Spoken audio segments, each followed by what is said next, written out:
Balik lagi dengan kami di sini bersama aku Kyoko, Aku Rafika.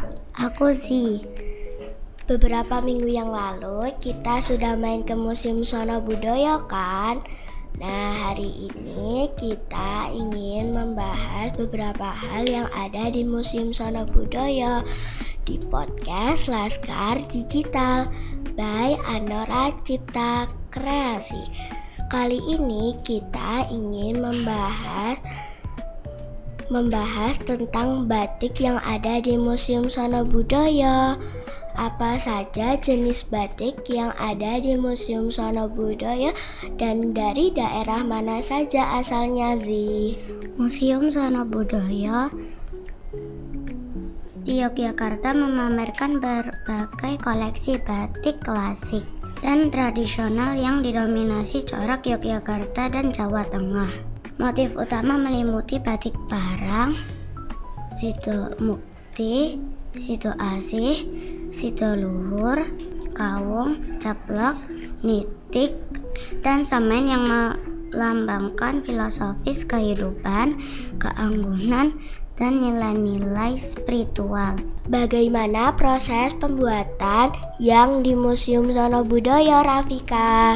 Di Museum Sono Budoyo, proses pembuatan batik tradisional khususnya batik tulis ditampilkan secara edukatif melalui koleksi alat canting, wajan, cap, dan diorama proses pembuatan. Pengunjung dapat melihat tahapan dari kain polos, pembatikan dengan malam, lilin panas, pewarnaan, hingga pelarutan malam. Apa makna filosofis dari motif batik di Museum Sono Budoyo, Kyoko? Koleksi batik di Museum Sono Budoyo menampilkan filosofi mendalam yang mencerminkan laku hidup, doa, dan keharmonisan masyarakat Jawa. Motif seperti parang melambangkan keberanian dan kesinambungan hidup, sidomukti untuk kemuliaan, truntum bagi cinta yang bersemi, alas-alasan untuk melambangkan kesuburan dan kearifan. Apakah ada perbedaan antara keraton dan batik pesisir, Rafika? Ya, ada di Museum Sono Budoyo memamerkan jelas perbedaan antara batik keraton dan batik pesisir melalui koleksinya, dan terutama hal warna, motif, dan filosofi. Batik keraton cenderung klasik dengan warna coklat, biru tua, dan sogan. Sedangkan batik pesisir lebih dinamis, berwarna, dan pengaruh budaya asing. Koleksi batik apa yang paling tua dan di Museum Sono Budoyo, Kyoko?